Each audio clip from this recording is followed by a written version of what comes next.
అండి. ఈరోజు third class second lesson అయిన బాలభీముడు గురించి తెలుసుకుందాం. ఒకరోజు కుంతీదేవి తన కొడుకుని భుజం మీద ఎత్తుకొని పూల తోటకు పోయింది.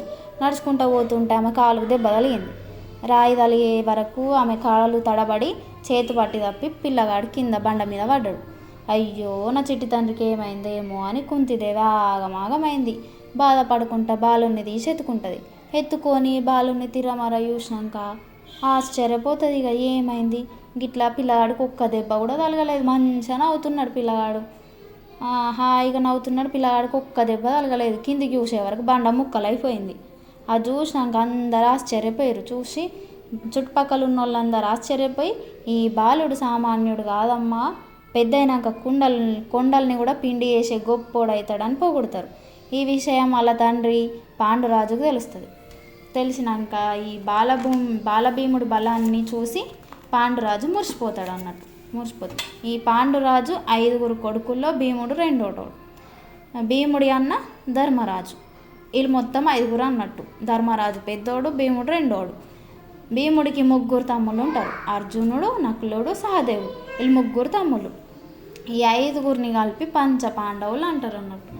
పాండురాజుకు ఒక అన్న ఉంటాడు. ఆయన పేరే ధృతరాష్ట్రుడు. ధృతరాష్ట్రుడేమో హస్తినాపురానికి రాజు.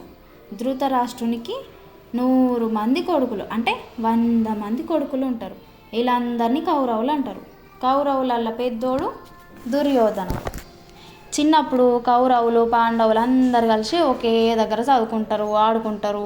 అన్నిట్లల్లో భీముడే గెలుస్తాడు, కౌరవులు ఓడించేటోడు. ఆటల్లో బాగా అలసిపోయి ఆకలి అనుకుంటూ ఇంటికి పోయి ఇంట్లో ఉన్న ఆహార పదార్థాలు ఏమున్నా ఏదో ఒకటి తింటుండే, కడుపు నింపుకుంటుండే, మళ్ళీ తిరిగి చదువుకోవడానికి పోతుండే, ఆడుకుంటుండే.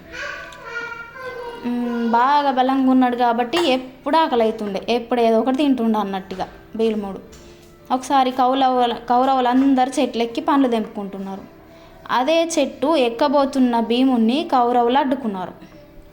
అయితే భీమునికి కోపం వచ్చి చెట్టు మొదలు పట్టి ఒక్క ఊపిండు. ఊపే వరకు చెట్టు మీద ఉన్న కౌరవులు అందరు పండ్లలాగా జల జారి కింద పడ్డారు. ఇక భీముడి బలాన్ని చూసి అందరూ ఆశ్చర్యపోయారు అన్నారు. కోపంతో భీముడి మీద తిరగబడ్డారు. అయినా భీముడు భయపడలేదు. వాళ్ళను చితక బాధిండు. ఏం చేయలేక కౌరవులందరూ భీముడి పైన ద్వేషం పెంచుకున్నారు, రోషం పెంచుకున్నారు. ఇక కోపంతో ఉండిపోయారు అన్నట్టు. ఏం చేయలేక ఎట్లాగైనా భీముడిని ఓడించాలని అనుకున్నారు. ఇక మనసులో పెట్టుకున్నారు. కౌరవులలో పెద్దవాడైన దుర్యోధనుడు భీమునిపై చాలా కోపంగా ఉన్నాడు. అయితే ఒకరోజు భీముడు ఒంటరిగా దుర్యోధనుడు కనిపించింది. ఈ భీముడిని చూసినాక ఆయన భీముడు తినే ఆహారంలో విషం కల్పిస్తాడు. ఇయ్యంగానే భీముడు స్పృహగా తప్పి పడిపోతాడు.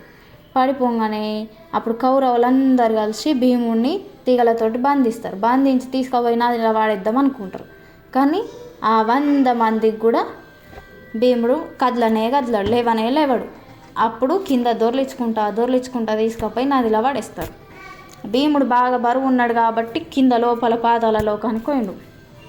అక్కడున్న విషసర్పాలు భీముడి లోపల విషం ఉన్నది కదా, ఆ విషం అంతా పీల్చుకొని భీముడికి ఏం అపాయం కలగకుండా చేస్తాయి అన్నట్టు. భీముడి కట్లు కూడా తెంపేస్తాయి. కొంతసేపు అయినాక భీముడికి స్పృహ వస్తుంది. వచ్చినాక అక్కడున్న నాగరాజు ఆయన చుట్టమే అని తెలుసుకొని అతని దయ వల్ల 1000 ఏనుగుల బలం పొంది బయటకు వస్తాడు. వచ్చినాక మరికొన్ని దినాలకు ఒకరోజు గురువు ద్రోణాచార్యుడు కౌరవ పాండవులకు బల పరీక్ష పెడతాడు. అందులో దుర్యోధనుడికి భీముడికి మధ్య గదాయుద్ధం జరుగుతుంది. దాంట్లో కూడా భీముడే గెలుస్తాడు. భీముడు ఈ విషయాన్ని సంతోషంతో పోయి తల్లికి చెప్తాడు. అప్పుడు తల్లి, నాయనా, నీ బలాన్ని ఇతరులకు మేలు చేయడానికే ఉపయోగించు అని మంచి బుద్ధులు చెప్తుంది అన్నట్టు. దానికి భీముడు, సరేనమ్మా, నేను పెద్దయినాక నా బలంతో చెడ్డ వాళ్ళందరినీ శిక్షిస్తాను, మంచి వాళ్ళందరినీ రక్షిస్తాను అంటాడు అన్నట్టు. ఇది భీముడి కథ.